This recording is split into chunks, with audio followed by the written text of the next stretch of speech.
There sure are a lot of elderly folk selling things by the side of the road, Adam said quietly to himself, his tone heavy with sadness as he observed the streets of the city.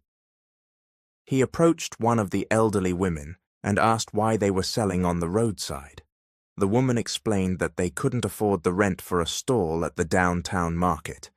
Adam was about to ask more questions, but the vendors shooed him away, afraid his appearance might scare off potential customers. Adam was wearing worn, dirty work clothes, the kind a city sanitation worker might wear. In truth, Adam was not a sanitation worker at all. He was the mayor of the city, pretending to be a poor laborer to better understand the struggles of his constituents. His heart grew heavier when he saw the elderly vendors scatter as enforcement officers arrived to ticket people for selling without a permit. "Take it easy, boss. They're seniors for crying out loud," one of the officers muttered in frustration as they shooed the vendors away. Adam could do nothing in the moment, so he returned to his car, changed into his suit, and headed back to City Hall. He immediately set things in motion to address what he had seen. Because of this, Adam began to earn even more admiration from the public as a mayor who cared deeply about the city's residents.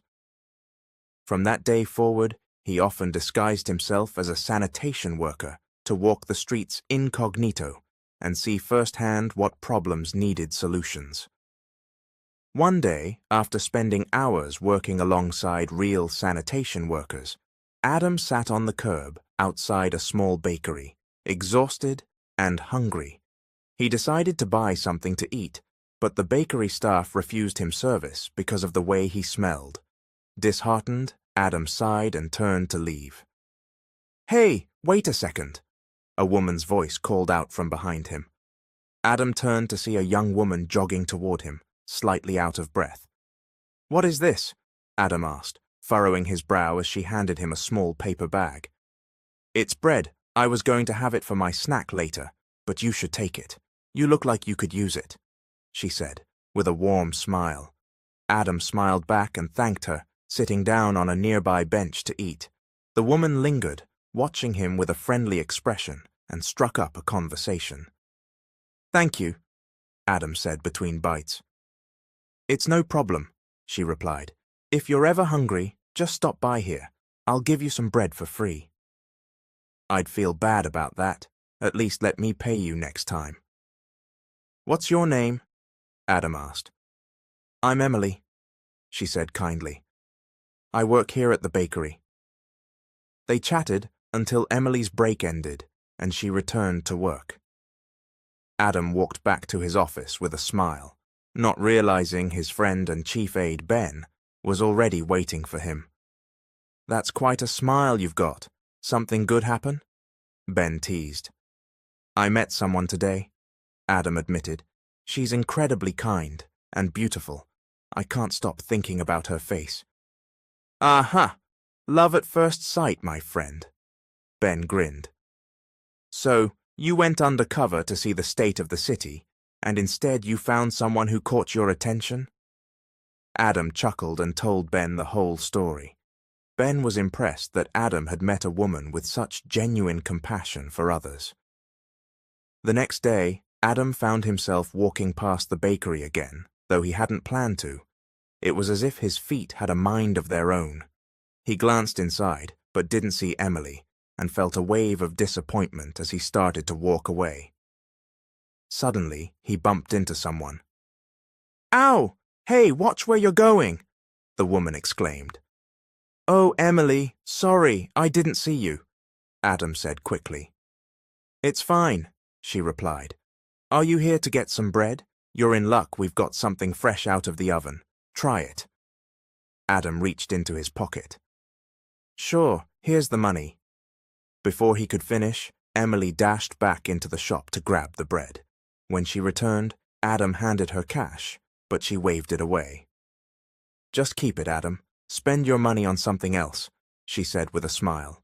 "I feel bad, Emily. If you won't take my money, I'll have to find another way to pay you back something big."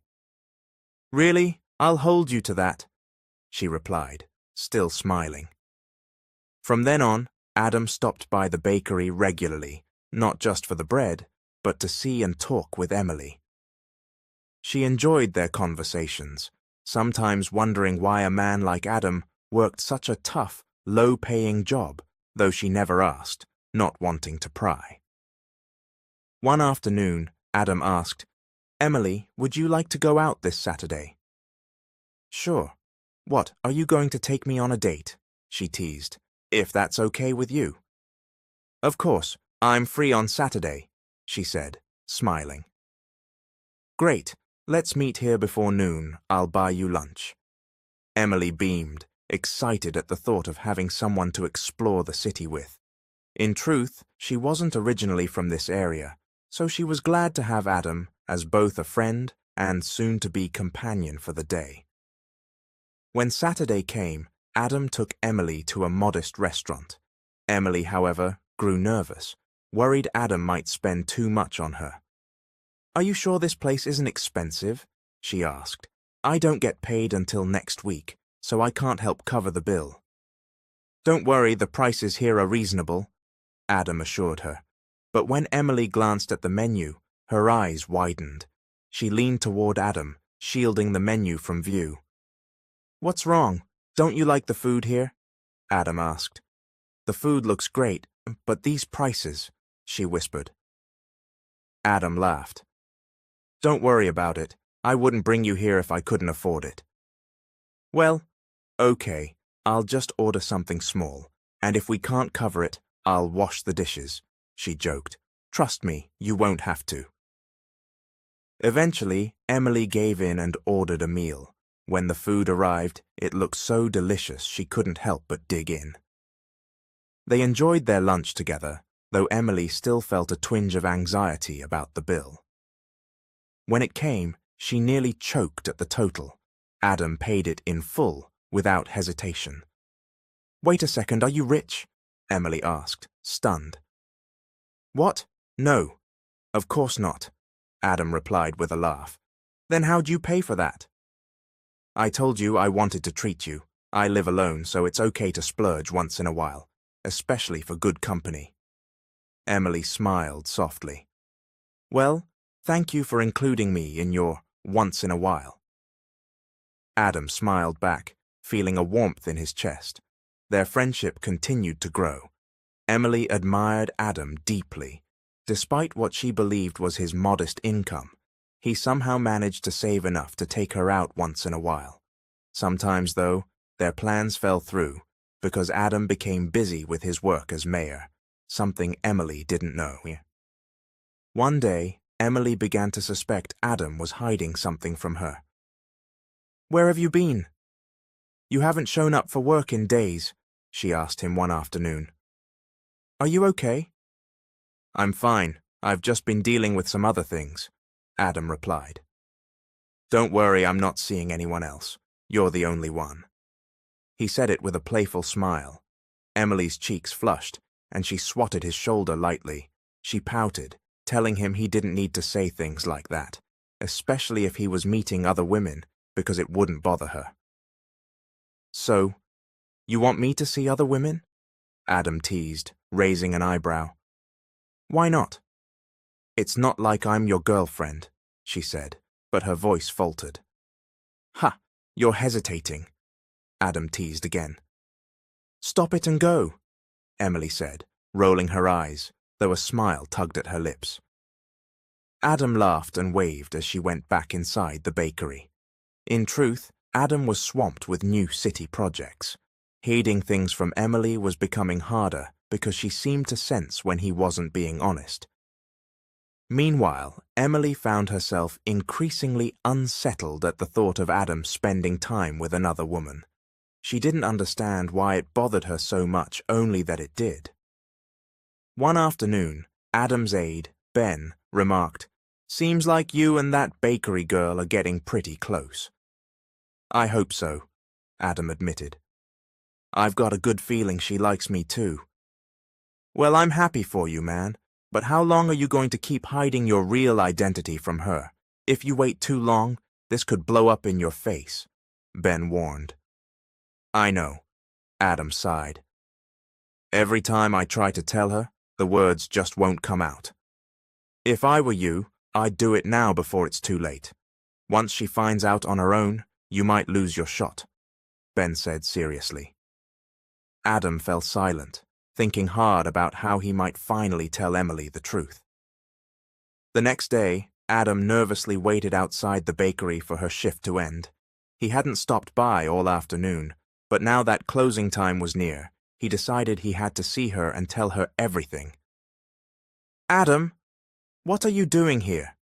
Emily asked when she stepped outside. "I missed you, so I wanted to catch you before you left," he said. "Busy again with other things, huh?" she asked. "Yeah, sorry. I'll get back to work when I'm done handling them." "Well, I'm heading home. Be careful on your way back," she said, her tone still tinged with concern. "You seem upset," Adam observed. Emily said nothing and began to walk away. Thinking she might have found out the truth, Adam panicked and ran after her. "Talk to me. Did I do something wrong?" he asked anxiously. "There's nothing to talk about. If this is about you hiding something from me, I forgive you," she said quietly. "So, it's true?" "It's not like I can do anything about it. I'm not your girlfriend, Adam. Who am I in your life anyway?" "That's not it," Adam said earnestly.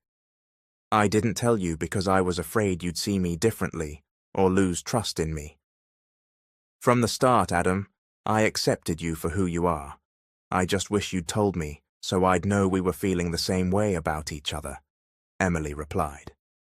"We are," Adam confessed. "I've liked you for a long time." "Then why have you been meeting with another woman?" Emily asked. What are you talking about?" Adam's brow furrowed in confusion. When Emily explained what she had seen, Adam realized she still didn't know he was the mayor. Relieved it wasn't that, he teased her about being jealous, which only made her roll her eyes and walk away.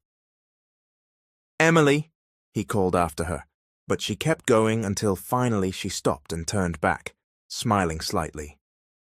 "What else do you have to say?" she asked. "I like you a lot. I've been busy with documents, not another woman. You're the only one in my life, Emily," Adam said sincerely. Emily studied his face, searching for any sign of dishonesty, but all she saw was sincerity. Taking a deep breath, she finally admitted, "I like you a lot too." Adam's smile was so wide it could have lit up the street. Overcome with joy, he ran to her and pulled her into a tight hug. "So does this mean we're together now?" he asked with a laugh. "You make me feel like a teenager," Emily teased, "but yes, we're together." Adam hugged her again, thrilled that the woman he'd liked since the day they met felt the same way. From then on, he made sure to get her number so they could call and text when they weren't together. Emily was surprised to learn Adam didn't use messaging apps. When she asked why, he claimed his phone was just a basic model, but that he was saving up for a new one soon. Their relationship blossomed, but Adam's conscience began to weigh heavily on him. The longer he kept up the lies about his identity, the more guilt he felt, and now, fear. "You've been to my place, but I still don't know where you live," Emily mentioned one day. "I'm embarrassed. I'll take you there when I have the courage. I promise," Adam replied. "You have nothing to be ashamed of," Emily reassured him. "As long as we have a roof over our heads, that's what matters. We're in the same situation anyway." Adam forced a smile. She was so kind that his guilt deepened. The two sat quietly for a while. Adam began to think seriously about finally telling Emily the truth, but before he could speak, she said, "Maybe that's why I fell for you, because you understand my life. If our situations were different, I'd probably keep my feelings to myself." "You don't like wealthy people?" Adam asked, surprised. "They're hard to understand. It would be different if I were wealthy too. Then if I entered that world, I wouldn't be underestimated because I could stand on my own," she explained. Adam felt his fear grow. Not only was he drowning in guilt over his lies, but now he was terrified that Emily would leave him if she knew the truth. As time passed, his sadness became harder to hide. Emily noticed the troubled look on his face and asked what was wrong, but Adam always insisted he was fine. Concerned, Emily asked some of the sanitation workers if they knew where Adam lived. Since Adam had paid them to go along with his disguise, none of them really knew what to say. One finally lied and gave her an address. "Thanks. I just want to visit him. He seems so down lately," Emily said, before leaving. When the worker realized what he'd done, he immediately called Adam's office to warn him. Adam shot up from his chair in alarm, startling Ben. "What's wrong?" Ben asked. "Emily asked the guys for my address, and one of them gave her a place. She's on her way there now," Adam said, shaking his head. "Told you you should have been honest from the start." "So what are you going to do now?" Ben asked. Adam didn't answer. Instead, he called the worker who owned the house and asked to rent it for the day. The man agreed, and Adam rushed over to prepare. He tried to memorize where everything was so it would seem like his own home. Soon after, Emily arrived and spotted Adam sweeping outside. "So this is where you live?" she asked curiously. "Emily, what are you doing here?" Adam asked, nervous. "I've been worried about you. You've been distracted for days and haven't gone to work in weeks," she said. "Come in," Adam said, swallowing hard. Luckily, he had just finished arranging the house to look like his. Emily glanced around while Adam busied himself in the kitchen, making coffee. He invited her to sit so they could talk. "Can you really not tell me why you haven't been going to work?" Emily asked. "I'm worried about you." "I'm fine, just busy taking care of some things," Adam replied. "That's why you sometimes zone out when we're together, isn't it?" she pressed. "I've had some issues with documents," he admitted vaguely. "But don't worry." "Why not tell me? Don't you trust me? Maybe I could help. I'm your girlfriend, Adam. I'm willing to help you," Emily said. Adam wondered how much longer he could keep lying to her. She had been nothing but kind, visiting him at work, taking care of him when he was tired, and here he was, deceiving her. "Are you hungry?" "I can cook something," Adam offered, trying to change the subject. "You know how to cook?" Emily asked with a grin. "Of course, I've lived alone for a long time," he replied. "Careful, I might fall for you all over again. I've always wanted a boyfriend who could cook," she joked. Adam forced a laugh and began preparing food, but because the kitchen wasn't really his, he struggled to find utensils and ingredients. Emily decided to step out to buy soda. On her way back, she overheard some elderly neighbors talking about unfamiliar people in the house. "They're probably just guests. I'm sure the owner knows," one said. Emily didn't think much of it until she returned and a knock came at the door. "Are you expecting someone?" she asked. "Can you keep an eye on the food?" "I'll see who it is," Adam said. Outside stood an older man, dressed like a neighborhood watch captain. "Someone reported an unfamiliar person here. How are you related to the owner?" "He's a friend. I rented the place for the day," Adam replied calmly. "I'll need to confirm that with the owner," the man said seriously. Adam nodded. Thankfully, the real homeowner, the sanitation worker, arrived and vouched for him. Meanwhile, Emily grew suspicious when Adam took so long to return. She peeked out the window and saw him with the same worker who had given her the address. Her brow furrowed. She began to wander through the house, eventually opening a room filled with covered belongings. Inside was a framed photo of a family, including the worker she had questioned. In that moment, she realized this wasn't Adam's house at all. She now understood why the elderly neighbor had seemed suspicious earlier. Adam wasn't the real owner. "Sorry for the trouble, sir," Adam told the community officer. "No problem." I hope I didn't disturb you, the officer replied politely before leaving. Adam felt relieved, thinking there was nothing more to worry about. But when he stepped back inside, the atmosphere had changed. Emily forced a smile, though something in her demeanor felt different. When Adam returned to the kitchen, Emily began asking direct questions about his life. Startled, Adam stammered. "Who are you?" Emily asked. "Huh?" Adam replied. "What do you mean?" "I'm asking you, Adam, who are you? Is that even your real name? Are you really a sanitation worker?" Emily demanded, her eyes locked on him. Adam froze. He could tell she had figured out the house wasn't his. "I don't know what you're talking about," he said, but Emily wasn't convinced. She showed him the framed photo she had found the sanitation worker with his family, inside the very house they were in. "Tell me the truth," she said sharply. Adam swallowed hard, then finally confessed everything. Emily couldn't believe how many lies he had told her. "Why? Was it fun to trick me like this? Was I just part of some experiment so you could study how people like me live?" she asked, her voice breaking. Adam shook his head. "No, Emily. I really like you more than like you. I love you. I was afraid that if you knew who I really was, you'd leave me." "So what was your plan? Keep me believing you're a sanitation worker forever?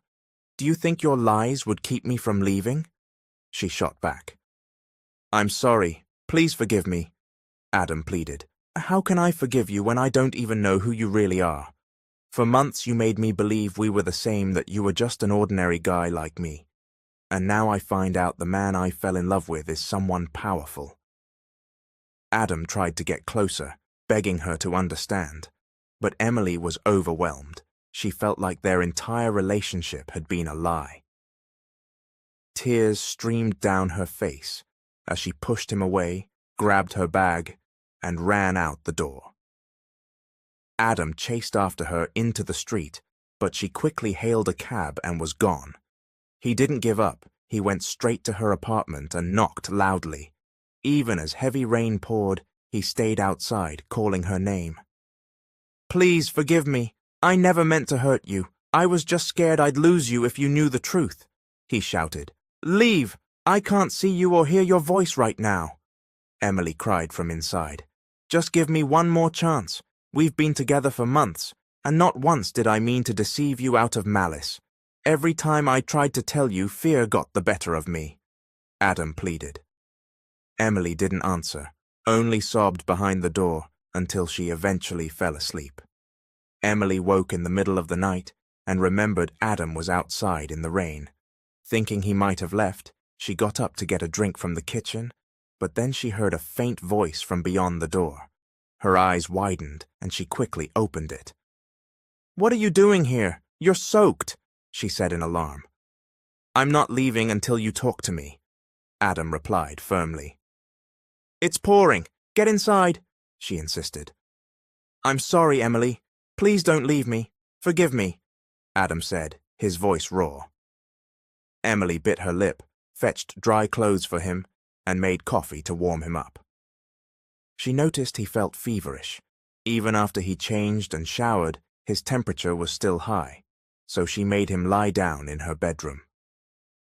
All night, Adam could say nothing but apologies, while Emily silently wept, letting her anger spill out in tears.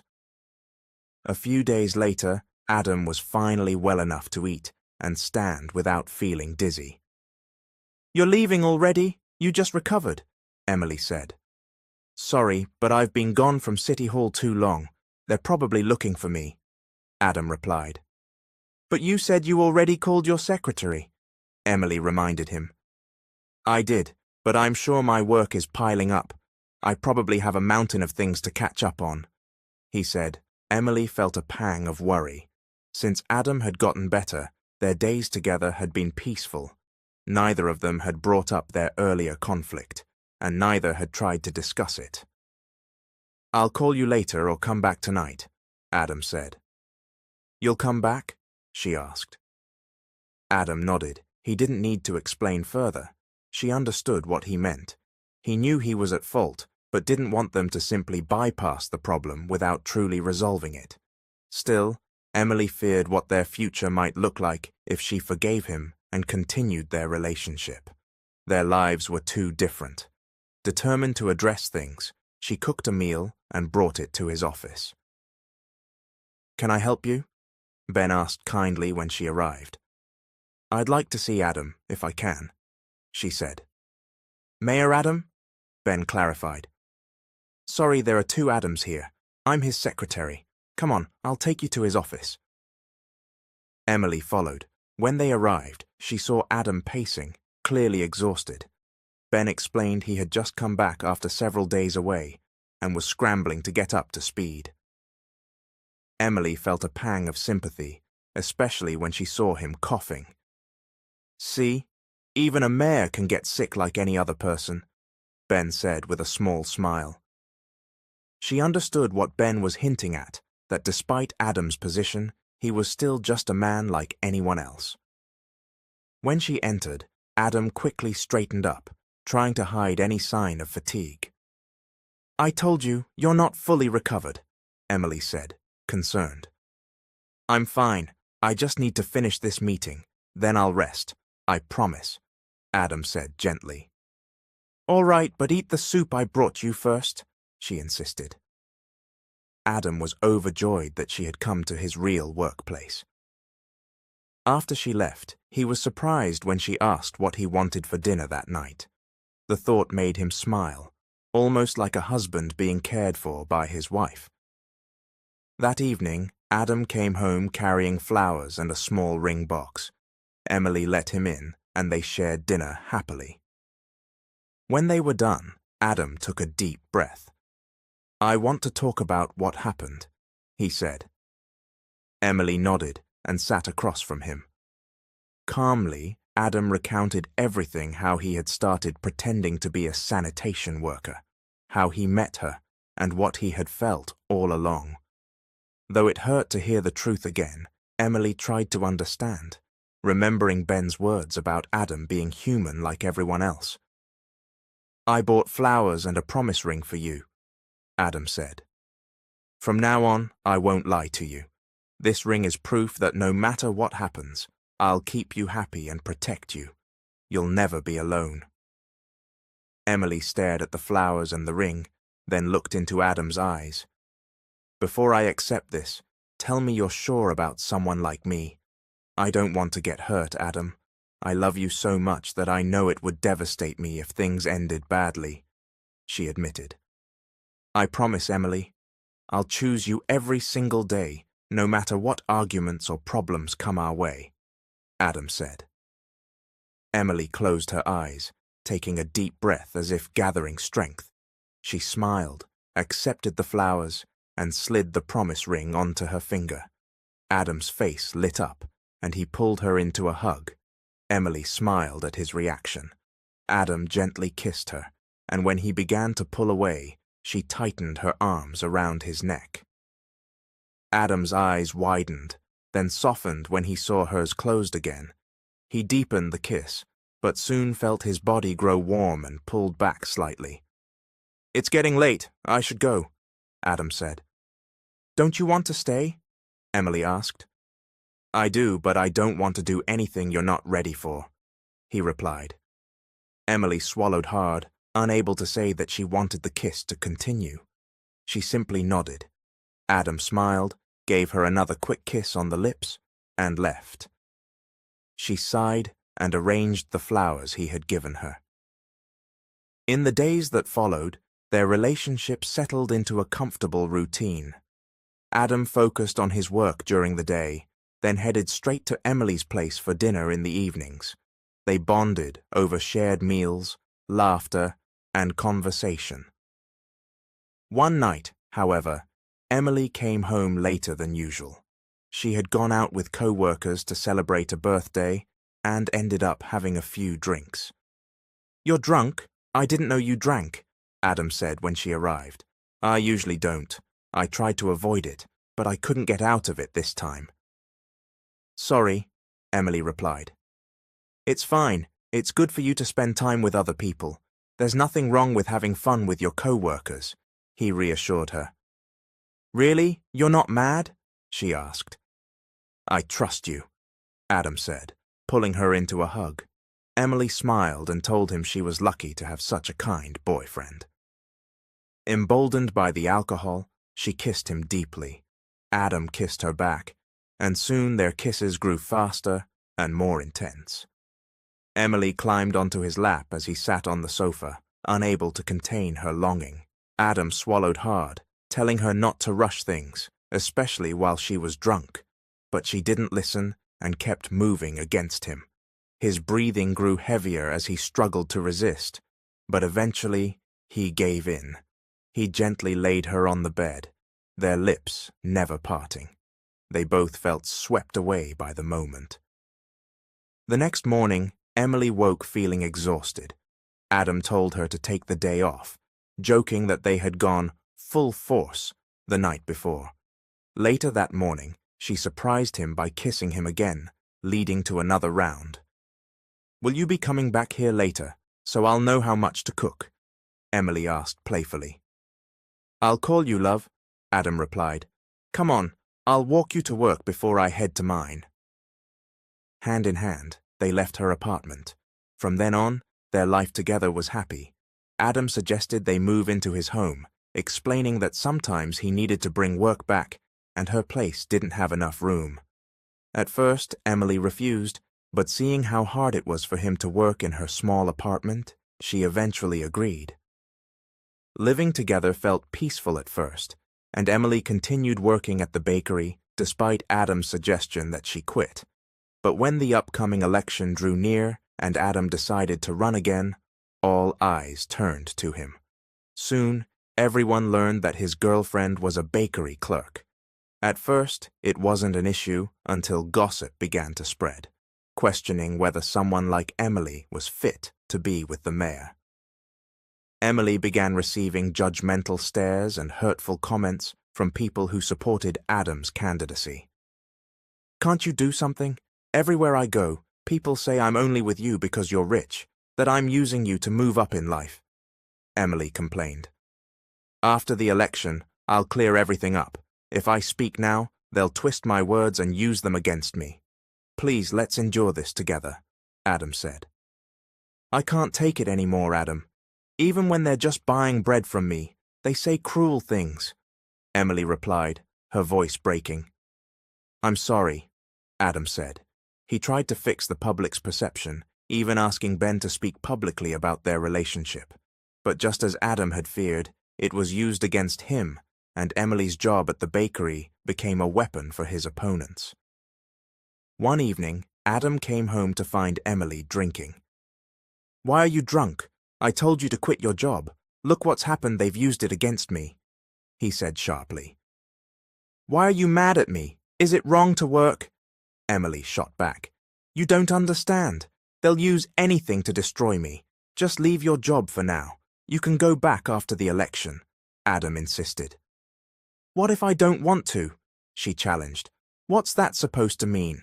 Do you want me to be ruined because of your job? Sorry if your girlfriend is just a bakery clerk, she said bitterly before storming out. Adam was too angry to chase after her. He sat down heavily on the sofa, head in his hands. Days later, Emily returned. Adam hugged her tightly and apologized, explaining that his opponent's campaign was aggressive and he had to be extra cautious. I'm sorry. I let my anger and the alcohol get the better of me, Adam said. I'll just quit my job. I don't want us to keep fighting, Emily told him. If that's what you want, I'll support you, but I'll try to find another way, Adam said, shaking his head. I've decided, Adam. If leaving the bakery will help you, I'll do it, she said. Though he protested, she had already made up her mind. In the following days, she resigned, finishing her last week to complete the month and collect her full pay. Her co-workers were saddened by her decision and encouraged her to stay strong despite the hurtful words people had thrown at her. Meanwhile, Adam worked on shifting the public's focus away from Emily. But one afternoon at the bakery, two customers whispered loudly, "That's the mayor's girlfriend. If he can't handle her, how can he handle the whole city?" Emily started toward them, but her manager stopped her, telling her to ignore it. Yet when they insulted Adam directly, she snapped, grabbed a pitcher of water, and poured it over them. The scene was streamed live on social media, and the video quickly reached Adam's office. "What's your problem? Just because your boyfriend's the mayor, you think you can disrespect people?" one of the women yelled at Emily. "You're the ones with no respect," Emily shot back. "Say whatever you want about me, but don't you dare speak badly about Adam, and don't question his role as mayor. Of all the mayors this city has had, he's the only one who's truly done good for the people. And yet you insult him so casually?" The women fell silent. Everyone knew the work Adam had done for the city, tirelessly fighting for people's rights and welfare. Many residents respected and admired him as a leader. Adam, watching the live stream from his office, couldn't help but smile with pride at Emily's defense of him. It felt like her words touched his heart. He immediately left City Hall and headed straight to the bakery. Some expected him to confront the women involved, but he ignored them and went directly to Emily, wrapping her in a hug. "Adam, what are you doing here? Don't you have a lot to handle at City Hall? Are you okay? Did they do anything to you?" Emily asked, concerned. "I'm fine," he assured her. Because the incident had been streamed live, many people saw it and admired Emily for standing up for Adam. The public also appreciated the sweetness between them, and the hurtful comments toward Emily stopped. Their love story became well known in the city. At Adam's request, they even appeared together for an interview, where they told the truth about their relationship. This only increased public support, making Adam's name even stronger. Emily eventually left her bakery job entirely to help with Adam's campaign. One day, however, Emily happened to see an interview where Adam said he had no plans for children yet because he wanted to focus on the election. This made her uneasy. She checked her phone calendar and realized she was a month late. "Why now?" Emily muttered to herself, anxiety rising.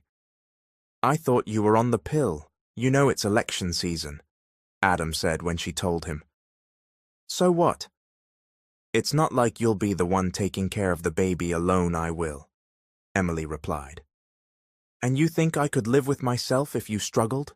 You don't even want to hire help around the house," Adam argued. "Fine, I'll agree to get help," she said.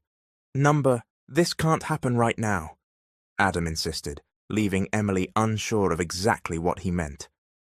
Her tears fell one after another. She slapped him hard. "How could you even think of doing that to our child?" she cried. It was as if Adam had been jolted awake. Seeing her sobbing, he realized that every promise he'd made was crumbling because of the election. "You've been changing, Adam. I hardly recognize you anymore. I understood how important the election is to you, but now even with our own child, think about it. This baby is ours, the result of our love," Emily said through tears. "I'm sorry. You know how stressed I've been about the election," Adam said. "All I hear from you lately is, 'I'm sorry.' Politics is changing you, and whoever you become after the election, I don't want to be part of that life," she said. "What are you saying?" Adam asked, stunned. "I'm saying we should end this." Adam quickly stepped toward her, but she avoided him and went into their bedroom, locking the door. He slept in the guest room that night. The next morning, he tried to make breakfast as a peace offering, but Emily emerged with a large bag packed. Not one thing he had given her was taken. He pleaded with her to stay, but when she stood firm, his frustration boiled over. "Fine, go. I haven't done anything wrong. You know how important this election is. It's my last term as mayor. But you still choose to hurt me like this." Emily didn't look back as she walked out the door. After Emily left, Adam lost control. smashing things in frustration before breaking down in tears. Days passed with no word from her. She wasn't at her old apartment, and her former co-workers hadn't seen her. He was consumed by sadness, drinking heavily and spending time alone in a park, avoiding going home where the emptiness only reminded him of her. Every day he was haunted by their happy memories. He began to see the truth in what she had said. The election had changed him. Adam started to question whether he should even continue his campaign, realizing that what he wanted most was to return to the days when he and Emily were happy and free of problems. One day at the park, he noticed a woman playing with a child. It made him imagine Emily and their baby. He decided he needed to win the election to provide them with a good life. He straightened himself up, focusing on the campaign while also searching for her. "Please, if you've heard anything about Emily, tell me. My girlfriend is pregnant, she needs me," Adam pleaded with one of her old co-workers. "I'm sorry, Mayor, but we really haven't heard from her," the woman replied sadly. Despite the disappointment, Adam didn't give up. He kept sending her messages and calling her number. Mornings were for campaign work, afternoons were for looking for her. "Are you really not going to see him? He's been begging us for days to help find you," a friend asked Emily when she was visiting an old co-worker. "I know what he did was wrong," her friend added, "but if you saw how he looks now, you'd feel sorry for him." Emily's resolve wavered, wondering if Adam was eating properly or managing on his own. But she remembered the doctor's warning to avoid stress because the baby was fragile. She feared something might happen to the child if she returned to him now.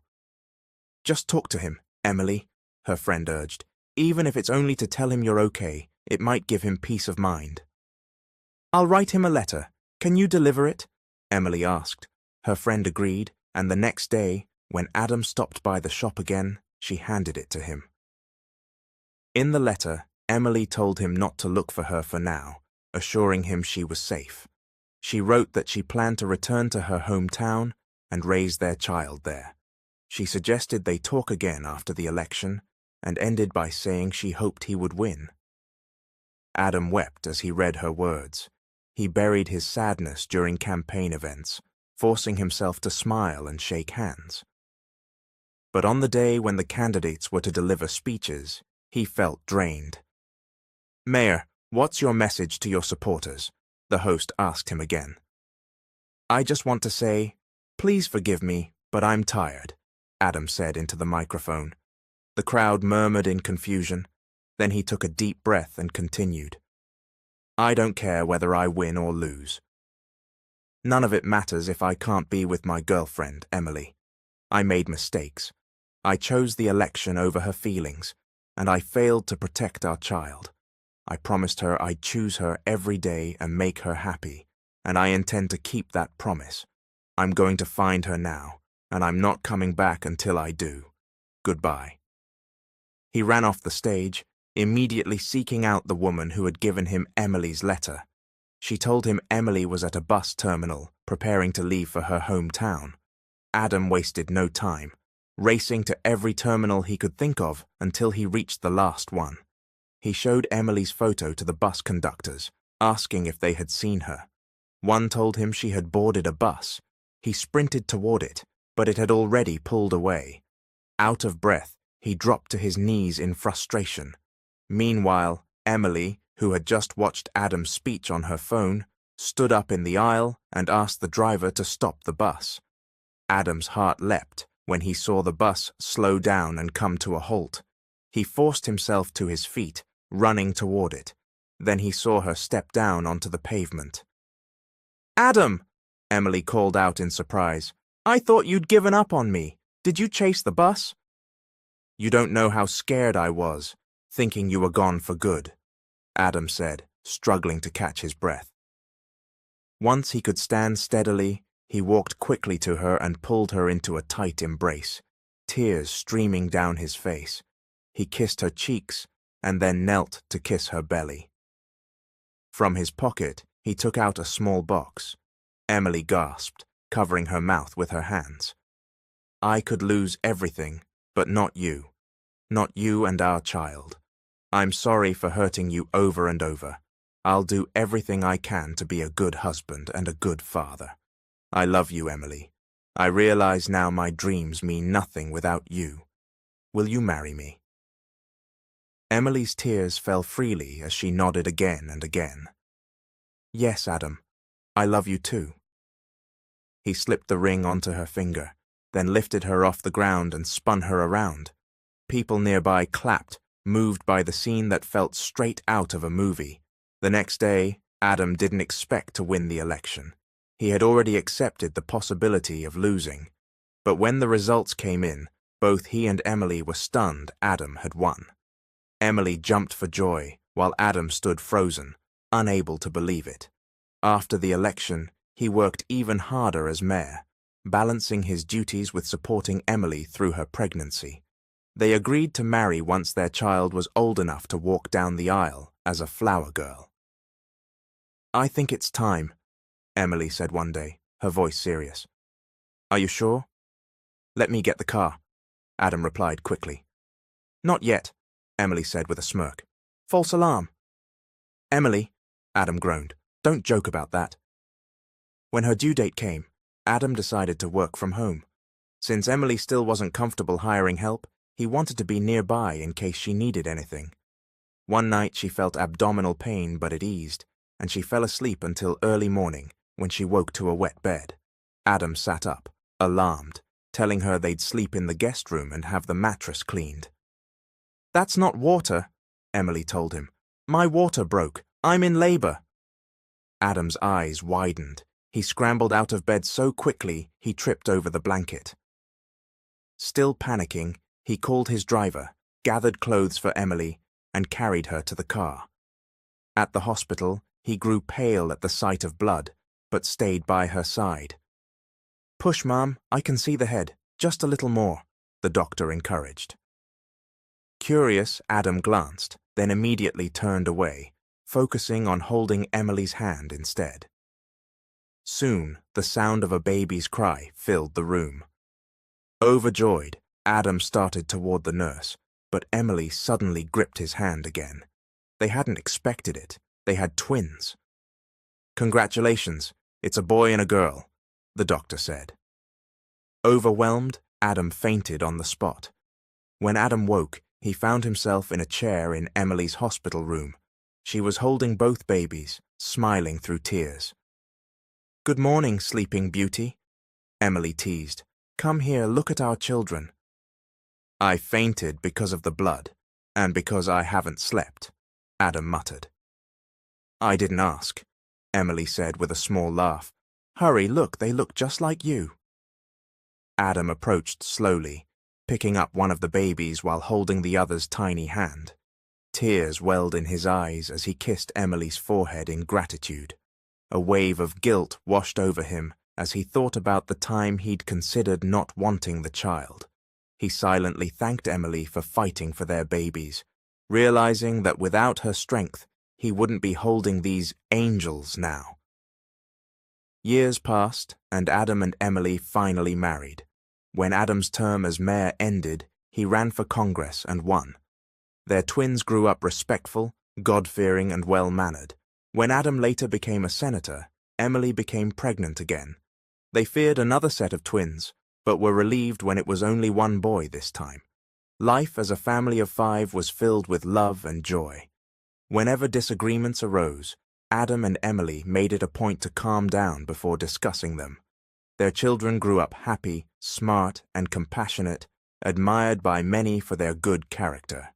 Many admired Adam and Emily, not only for their public service, but for raising children who were intelligent, hard-working, respectful, and faithful. Their home was filled with love and support, a reflection of the promises Adam had once made and kept. And so ended the love story of Emily and Adam, a journey from chance meetings and hidden truths to forgiveness, resilience, and a life built together. Thank you for watching. This is Mr. Hope. Please subscribe and comment.